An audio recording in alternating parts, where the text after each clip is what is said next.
안녕하세요. 금요사건 파일 디바제식합니다. 서울시 서대문구 끝자락에 위치한 홍은동은 도심에서 그리 멀지 않지만 상당히 조용하고 한적한 동네입니다. 오늘 사건을 시작하기에 앞서서 지형적인 특성을 좀 이해하시면 좋은데요. 이 동네가 북한산과 백년산이 맞닿은 능선 아래 자리합니다. 또 남쪽으로는 오래된 아파트, 주택들이 있고요.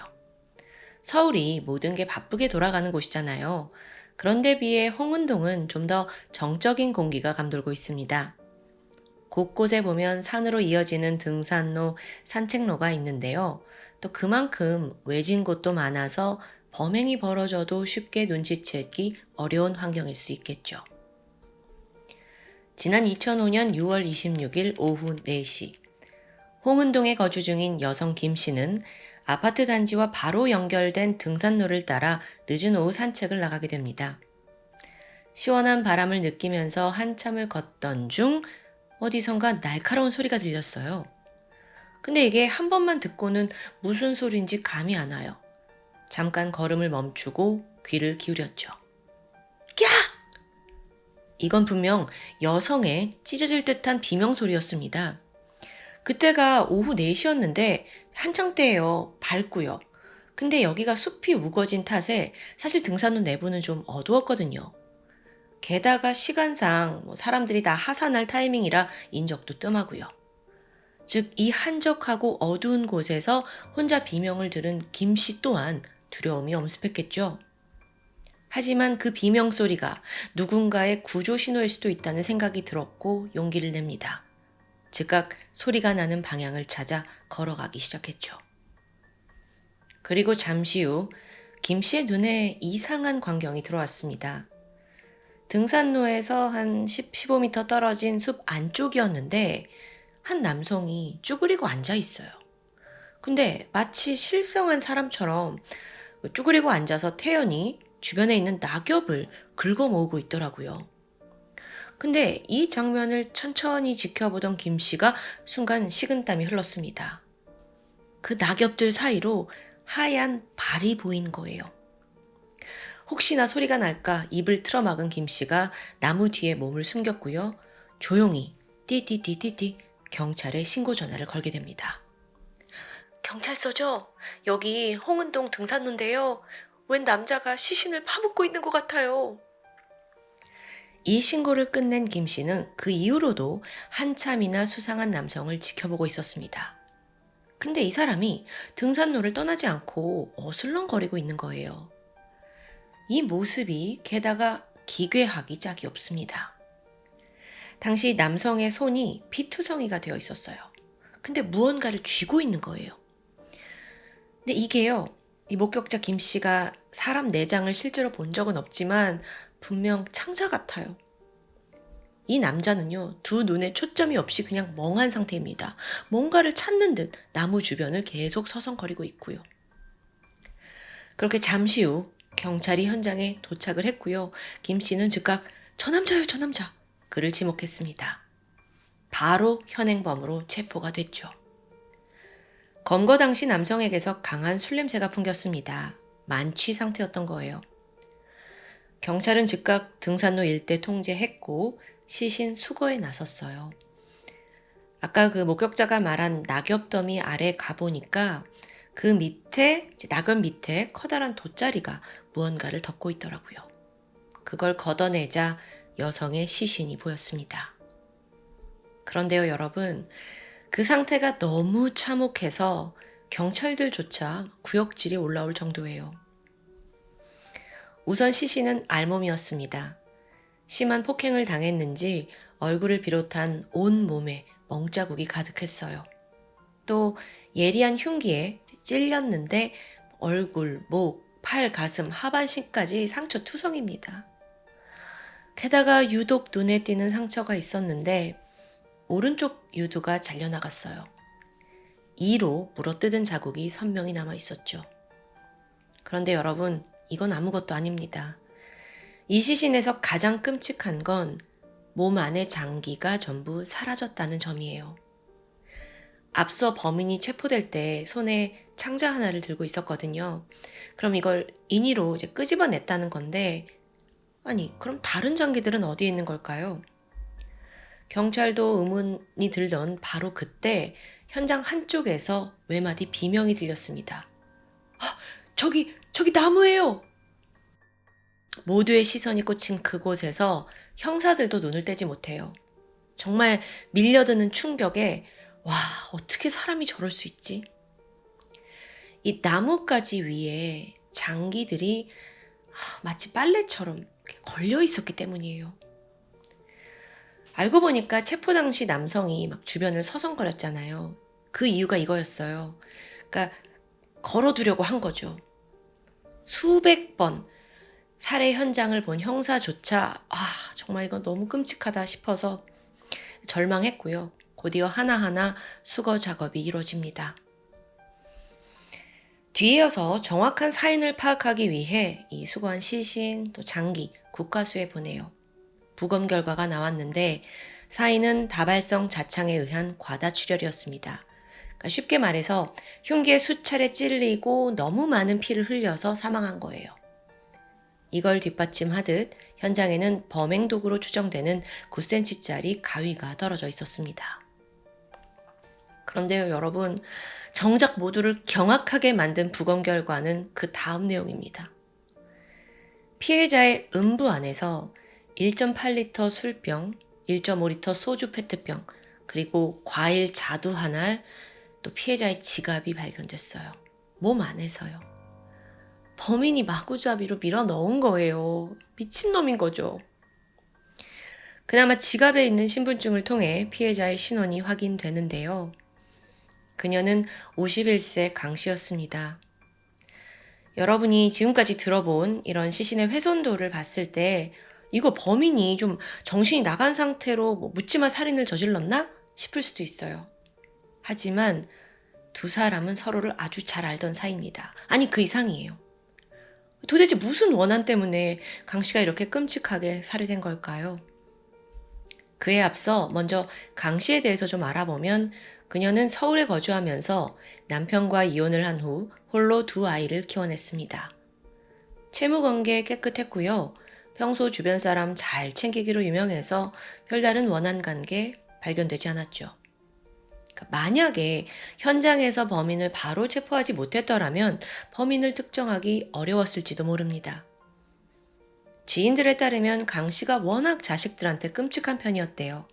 그래서 이혼을 한 후 연애를 하지 않았다라고 입을 모았는데 사실 강 씨가 주변에 알리지 않은 비밀이 있었죠. 지난 2003년부터 2년간 비밀리에 교제하던 남자친구의 존재. 그는 5살 연하였던 46살 김 씨입니다. 그리고 현장에서 체포된 범인이었죠. 지금부터 들려드리는 건 범인의 증언을 바탕으로 재구성한 두 사람의 관계 그리고 그날의 사건 내용입니다. 지난 2003년 김 씨는 강 씨와 만나서 연애를 시작하게 되는데 만난 지 얼마 지나지 않았을 때부터 결혼을 요구하기 시작해요. 하지만 강 씨는 아이들이 있잖아요. 그래서 재혼을 원하진 않았던 거죠. 반면 남성 김 씨는 미혼이었는데 내가 아이들의 아버지가 되어주겠다. 자상한 아버지 할 거다. 라면서 그녀를 끈질기게 설득합니다. 그럼 이 김 씨라는 남자는 어떤 사람이었냐? 그는 아주 부유하진 않았지만 그래도 홍은동에서 인테리어 관련 일을 하면서 성실히 돈을 모으고 있었습니다. 직장 내 평판도 그닥 나쁘진 않았어요. 그래도 이 일이라는 게 좀 주어질 때만 하는 거라 수입이 안정적이진 않았죠. 근데 사실 정작 돈이 문제가 아니었습니다. 두 사람이 사귈수록 여자 강 씨는 이 남자가 어쩐지 결혼 상대는 아니다 라는 느낌이 들었던 거예요. 왜 그랬냐? 약간 같이 지내볼수록 이상한 불쾌감, 거부감, 또 어떨 때는 두려움마저 들었어요. 특히나 김 씨가 잠자리를 할 때면요. 상당히 가학적인 성향이 두드러지더라고요. 나이도 있는데 뭔가 좀 이상성욕에 집착하는 듯 싶었죠. 한편 김 씨는 여자친구 강 씨가 계속 자기를 거부하니까 점점 다른 생각을 하게 됩니다. 혹시 다른 남자 생겼나? 조금씩 의심의 씨앗이 피어난 거죠. 어쨌든 두 사람의 교제는 계속되었는데요. 서로 의견이 맞지 않아서 말다툼이 많아졌고 헤어지네 마네 이걸 반복하던 불안한 나날들이었습니다. 그러다 사건 당일인 2005년 6월 26일 교제한 지 2년쯤 되어가던 그때 두 사람이 함께 산에 오르게 됩니다. 같이 땀을 흘리면서 등산 즐겼고요. 점심때쯤 정상에 도달했어요. 챙겨온 도시락을 먹으면서 술도 한 잔 걸치게 되죠. 그런데 이때 두 사람이 시원하게 전경을 바라보던 중 김 씨가 한마디를 하게 됩니다. 나 당신과 평생 함께하고 싶어. 이제 우리 결혼하자. 또다시 프로포즈를 한 건데요. 강 씨는 이번에도 단호하게 선을 그었습니다. 이미 몇 번이나 거절한 거고요. 근데 여기서 김 씨가 굉장히 험악하게 반응해요. 아니, 내가 널 얼마나 사랑하는데 이러는 거야? 너 바른 대로 말해. 다른 남자 있지?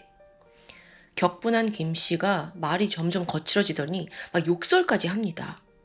여기에 참다 못한 강 씨도 맞받아쳤죠. 제대로 된 직업도 미래도 없는 남자랑 내가 어떻게 평생을 함께 사냐. 이럴 거면 그냥 헤어지자. 그런데 그 헤어지자는 말에 김 씨의 눈에 살기가 번집니다. 그러면서 지금 당장 저 여자 강 씨를 죽여버리고 싶다는 생각에 사로잡혔죠. 아니, 지금 여태까지 둘이 같이 막 등산하고 밥도 먹고 술도 먹고 분위기 좋았는데 어떻게 이렇게 돌변할 수 있나 싶어요. 그런데 여러분, 사실 이 남자 김 씨, 그에게는 절대 들켜선 안 될 과거가 있었습니다. 그건 바로 살인과 성폭행 전과예요. 그것도 심지어 미성년자 성폭행 살인이었죠. 지난 1983년 12월에 24살이었던 김 씨가 전라남도 순천에서 사회복무요원 군복무를 하고 있었습니다. 마침 이때 옆집에 살던 17살 여고생이 있었는데 그녀를 성폭행한 거예요. 근데 범행이 발각될까 두려워서 끝내 이해하기 힘든 선택을 했죠. 그 현장에서 여고생의 목을 졸라 살해한 겁니다. 어쨌든 그는 이 일로 검거가 됐고 재판을 받아요. 무기징역 선고받고 감옥에 갇힙니다. 아니, 그럼 어떻게 다시 사회로 돌아온 걸까요? 여기서 좀 열받는 부분이 있는데요. 한 17년 정도 복역을 끝내고 지난 2000년이었어요. 바로 이때 석가탄신일을 맞아서 모범수 1200명이 가석방됩니다. 근데 사실 그 당시에 살인사건으로 무기징역 받은 죄수들도 여기에 포함되냐 여기서 논란이 좀 있었거든요. 근데 김 씨가 그중 한 명이었던 거예요. 그렇게 운 좋게 감옥에서 나온 김 씨. 근데 교화는커녕 이후에도 범행을 멈추지 않았습니다. 개벌은 남 못 준다는 말처럼 그는 특히나 성범죄에 중독되어 있었어요. 그래서 출소 1년 만인 2001년 4월에 공장에 다니던 21살 여직원을 성폭행하려 하는 사건이 벌어집니다. 다행히 강하게 저항해서 실패하고 말았죠. 이때 여직원이 폭행을 당했고요. 전치 3주 상해를 입습니다. 참고로 특히나 안면부를 집중적으로 공격당해서 골절됐다고 해요. 그리고 이 사건으로 범인 김 씨는 강간치상 혐의로 징역 2년 6개월을 선고받게 되죠. 그렇게 두 번째 감옥 생활이 시작된 거예요. 그리고 어느덧 형량을 다 마치고 2003년 8월 출소한 겁니다. 이후 그는 자신의 전과를 싸그리 숨기고 강 씨와 연애를 시작합니다. 사귀는 지난 2년간 강 씨는 전혀 남자친구의 범죄 사실을 모르고 있었어요. 자, 다시 사건 당일로 돌아가서 헤어지자는 말에 발끈한 김 씨가 갑자기 강 씨를 무자비하게 폭행하기 시작합니다. 수차례 뺨을 치는 것도 모자라서 목을 조르려고 막 손을 뻗어요. 그러자 강 씨도 나 이러다 죽겠다 라는 생각이 들었는지 필사적으로 그에게 달려들었고요. 김 씨의 가슴을 깨물면서 격렬하게 저항했죠. 여기에 김 씨가 완전히 확 돌아버려요. 내가 너 죽여버릴 거야! 하더니만 가방을 뒤적거립니다. 이때 딱 손에 잡힌 게 가위였어요. 가위를 꺼내더니 그때부터 강씨 전신에 무차별적으로 내려 찍었죠. 이 공격은 강씨가 사망할 때까지 계속됐습니다. 그러고도 분이 풀리지 않았는지 오른쪽 유두를 이로 물어뜯어요. 근데 이걸로도 부족했나 봐요. 복부를 가르더니 내장을 꺼내기 시작했죠. 정말 너무도 엽기적인데요. 그러고도 40분간 나무까지 돌아다니면서 장기를 전시하듯 걸어둔 거예요. 와, 저도 진짜 금요 사건 파일 오래 했지만 이런 사건 처음입니다. 거의 무슨 해외 사건 수준이에요. 근데 여러분, 제가 오늘 이 말 진짜 많이 하는데 이 또한 끝이 아니에요. 범인이 강 씨의 가방을 뒤지더니 그 안에 있던 술병들, 과일, 지갑을 꺼내서 몸속에 넣습니다. 그게 잘 들어가지 않으니까 주변부를 잘랐대요. 그렇게 엽기적인 분풀이가 끝나자 그는 시신을 은폐하기 위해 숲속 깊은 곳으로 끌고 갔고요. 돗자리와 낙엽으로 대충 덮어둡니다. 도대체 왜 이런 동물을 사회에 풀어둔 걸까요? 현장에서 검거된 범인 김 씨는 살인 및 사체 손기, 사체 은닉 미수 혐의로 기소됩니다. 이미 살인, 성폭행 전과가 있잖아요. 그래서 사형이 선고될 가능성이 굉장히 높았어요. 하지만 김 씨가 주치과명을 노리고 계속해서 뭐라고 하냐면 기억이 안 난다. 나 모르겠다. 술에 너무 취해서 그런 것 같다. 이 말만 반복하는 거예요. 그러니까 심신미약으로 형을 줄이겠다는 계산이겠죠. 생각해보면 이 사람 이미 2번이나 복역을 했습니다. 거의 인생 절반을 감옥에서 보낸 거고 그 안에서 심신미약의 장점을 잘 파악했을 거예요. 또 재판 당시 변호사 또한 심신미약과 함께 우발적 범행을 주장했습니다. 그러면서 출소를 하고 나서 성실히 살아가던 중에 일방적인 이별 통보를 당하니 화가 나서 우발적인 살인을 저질렀다. 선처를 요구한다라고 호소하는 거죠. 여기에 검찰은 단호하게 대처했습니다. 전과 봐라. 이 전과를 강조하면서 재범 위험성이 매우 높고 만약 이번에도 쉽게 풀려난다면 분명 그의 손에 또 다른 누군가가 죽게 될 거다라고 아주 노골적으로 목소리를 높였죠. 뿐만 아니라 심신미약? 그렇게 시신을 끔찍하게 훼손하고 엽기적이게 막 걸어놓은 걸 봤을 때 정신이 또렷했다라는 걸 증명한다고 주장합니다. 이어지는 긴 재판이 끝나고 1심 재판부는 검찰의 손을 들어줘요. 다만 사형은 아니고 무기징역을 선고하게 되죠. 그러니까 우발적 범행임을 인정한 건데요. 항소심에 들어갔어요. 그리고 원심의 판결이 유지되면서 결국 김 씨에게는 인생 2번째 무기징역이 확정되었습니다.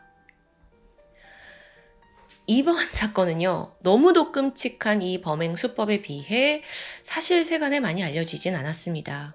오히려 사건이 너무 잔인해서 그때는 좀 검열되었다고 하더라고요. 범인 김 씨는 현재 20년째 복역 중인데요. 이것도 또 불안해요.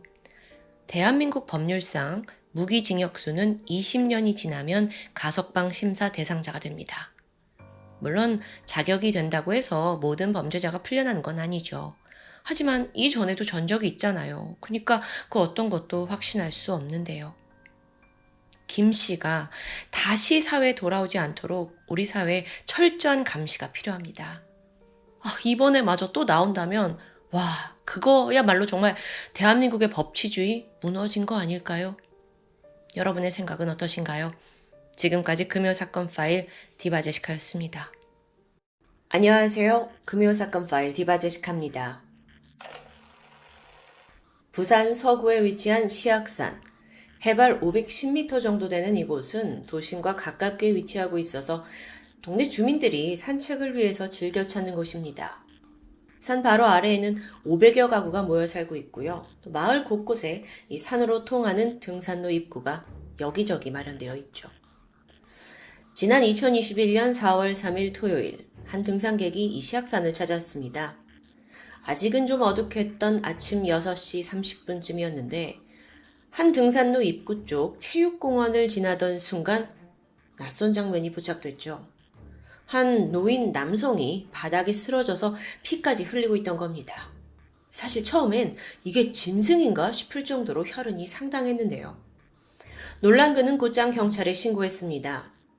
잠시 후 현장에 도착한 경찰은 말 그대로 피바다를 연상케 하는 모습에 깜짝 놀라고 말아요. 피해자가 과다출혈로 인해 이미 숨을 거둔 상황이었죠.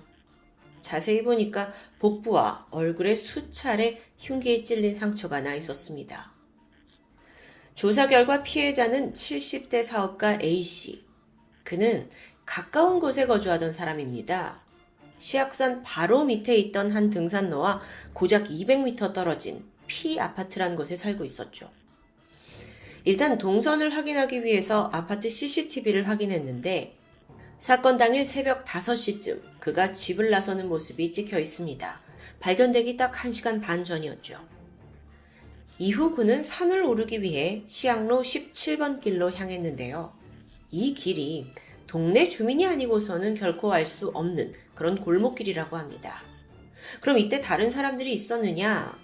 아니요. 이 길을 통해서 산에 올라간 사람은 A씨 외에는 없는 것으로 파악됩니다. 생전에 A씨는 주말마다 자신의 텃밭이 있는 시악산에 올랐습니다. 그날도 운동 겸 텃밭일도 할 겸 이른 아침에 집을 나선 거죠. 사건이 벌어진 현장, 그곳은 그가 평소 자주 다니던 그 등산로 2개가 만나는 지점 인근이었습니다. 사망 추정 시간은 동이 채 뜨기 전인 새벽 5시 반에서 6시 사이였는데요. 이렇듯 범행 장소와 시각이 비교적 명확했기 때문에 그때 누가 여기 있었는지만 확인하면 되는데 수사는 결코 쉽지 않았죠. 일단 현장을 보면 여긴 등산로 입구 체육공원이 있습니다. 또 시악산에는 산불 감시초소가 10개나 있었고요. 유동인구가 있을 수 있는 지역이에요. 목격자가 분명 있을 거라고 기대했지만 제보는 한 개도 들어오지 않았죠. 워낙 이른 시간대 사건이었고 또 그 가깝다는 초소도 꽤 떨어져 있었기 때문이라고 보고 있는데요. CCTV도 주변에 없었고요. 앞서 말했듯이 시악산은 도심 한가운데 위치해 있습니다. 그래서 이곳으로 향하는 등산로는 A씨가 이용한 길 외에도 사상구와 사하구에서 출발하는 길 등 여러 개가 있다고 하는데요. 그게 또 문제입니다. 그렇기 때문에 사실상 범인이 정확히 어느 길로 왔는지 동선 파악이 불가능하다는 점이에요. 등산로가 흙바닥이어서 족적을 찾기도 어려웠습니다. 지문, 범행 도구 발견된 거 없고요. 물론 일대에서 날카로운 물건 21개가 수집이 되긴 했는데요. 이게 텃밭을 운영하는 주민들이 쓰는 도구였고 결국 범행과는 연관을 짓기 어려워 보였습니다. 경찰은 사실 사건 초기에 이걸 비공개로 수사를 진행했습니다. 이유가 뭔지 봤더니 사실 섣불리 알려지면 용의자가 증거를 없애거나 수사에 혼선을 줄 수도 있기 때문이에요. 그렇다 보니 가장 중요한 이 사건 현장, 이 등산로에 통제가 이루어지지 않았죠. 그럼 많은 게 훼손될 수 있을 텐데요. 게다가 이 주민들 사이에서는 또 반대로 소문이 빠르게 퍼졌습니다. 누가 죽었다더라 하고요.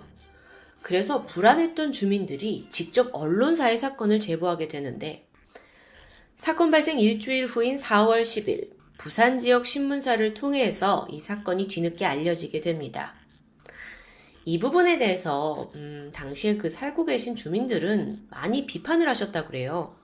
아니 혹여 범인이 이 근처에 살고 있고 또 비슷한 사건이 일어날 수도 있는데 주민들한테 이걸 안 알려주면 어떡하냐, 이건 너무하다 라는 입장이었겠죠. 여기에 대해서 범인은 연쇄살인범 소행은 아닌 것으로 보인다. 이건 평소에 원한이 있는 면식범에 의한 살인으로 추정된다 라고 짤막한 의견을 남기기도 했습니다. 그런데 갑자기 면식범이요? 이 추리는 어디서 나온 걸까요? 먼저 부검 결과를 좀 보려고 합니다. 피해자 몸에 남아있던 상처 중에 가장 깊은 게 7cm 정도? 이건 비교적 짧은 편이라고 해요. 즉 그 얘기는 깊숙이 찌르지는 못했다는 건데요. 게다가 다친 부위 중에 급수로가 할 만한 곳도 없었고요. 상흔이 꽤 조잡했고 이걸 통해서 전문가의 소행으로 보기는 어려웠습니다. 다만 얼굴 부위에 집중적으로 상처가 낸 점, 여기에 주목했죠. 특히나 그 중에서도 입 주위를 다수 공격했는데요. 이건 전문가들이 봤을 때 원한의 가능성이 있다고 분석됩니다. 흉기 같은 경우 길이가 약 7cm 정도, 넓이는 2-3cm 정도 되는 사실 좀 짧고 작은 형태입니다. 만약 처음부터 살인 자체의 목적을 두었다면 범인은 범행이 더 쉽도록 길고 예리한 도구를 사용했을 겁니다. 또는 주방 도구 같은 칼을 준비했을 수도 있죠.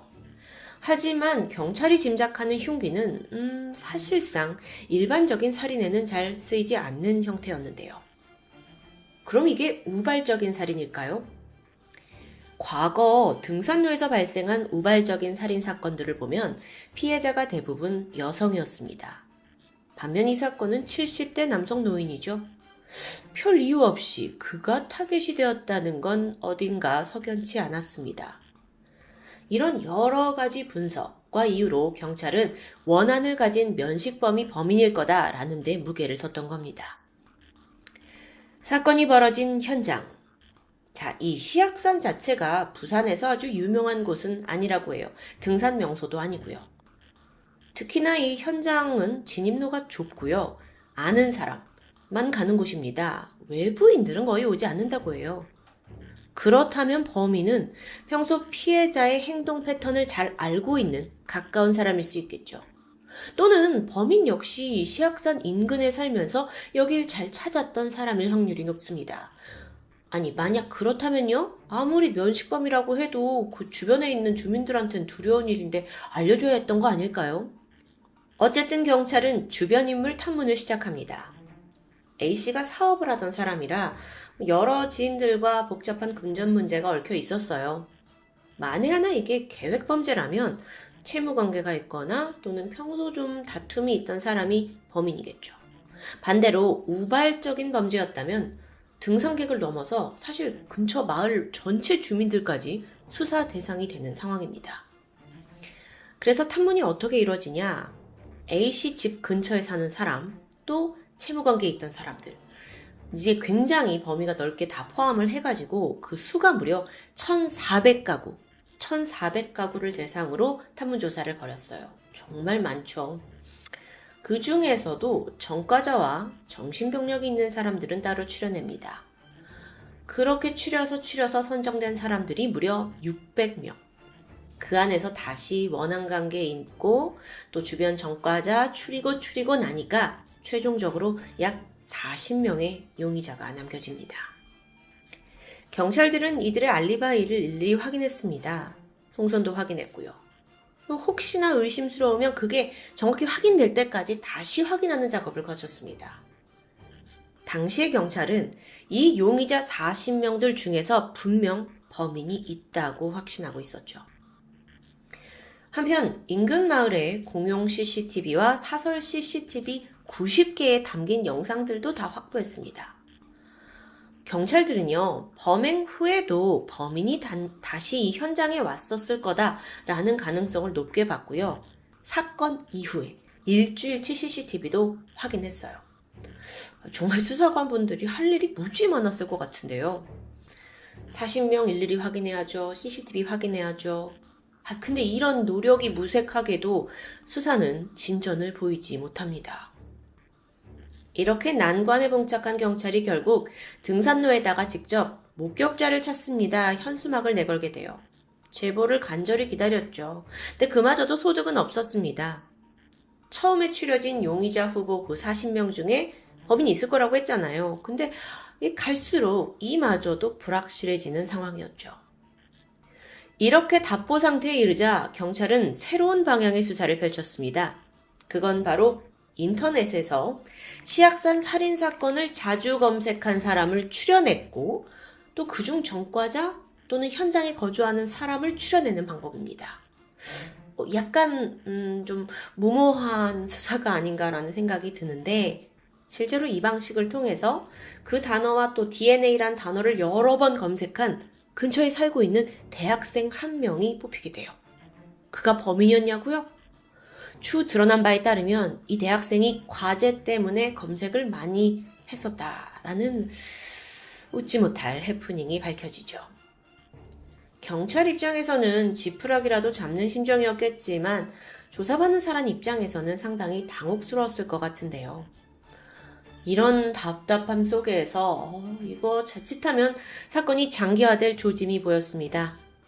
그리고 고민 끝에 자 이제부터는 거의 미제 사건에 준하는 정밀 과학 수사를 시작해보자 라고 마음먹게 되죠.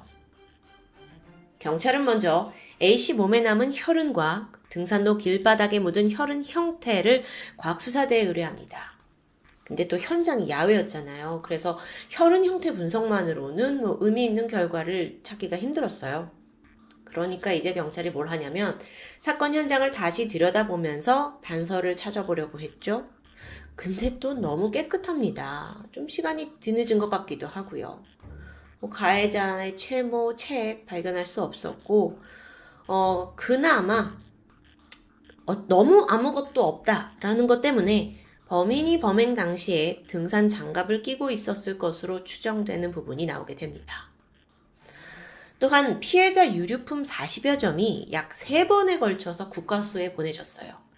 정밀 검사를 거쳤죠. 이번에도 답이 없나 싶었는데 마침내 이 등산 스틱에서 제3자의 것으로 보이는 조각난 DNA 3점이 발견됩니다. 당시 등산 스틱에 긁힌 자국이 있었는데 이 주변을 24조각으로 분해를 해가지고 미세 DNA까지 채취를 한 끝에 얻어낸 결과였어요. 그렇게 얻어낸 DNA 3개 중 1개는 남성, 나머지 2개는 여성의 것으로 추정됩니다. 일단은 이 DNA가 A씨의 가족, 그리고 사건 당시에 시신을 병원에 옮긴 소방대원이나 의료진의 것이 아니다라는 점을 확인해냅니다. 충분히 그랬을 수 있죠. 왜냐하면 이제 유류품을 이제 수집하고 옮기는 과정 중에서 묻었을 수 있으니까요. 자, 그들이 아니에요. 가족도 아니고 구조대원들도 아니고 의료진도 아니에요. 그러면 그 아까 600여 명 용의선상에 오른 사람들 기억하세요? 그들 중에서 가장 유력한 사람과 DNA를 대조했어요. 와, 이 정도면 이제 범인이 나왔으면 좋겠는데요. 그들 중에서도 일치하는 사람은 없었습니다. 설명하는 저도 지치는데 수사관들은 오죽했을까요?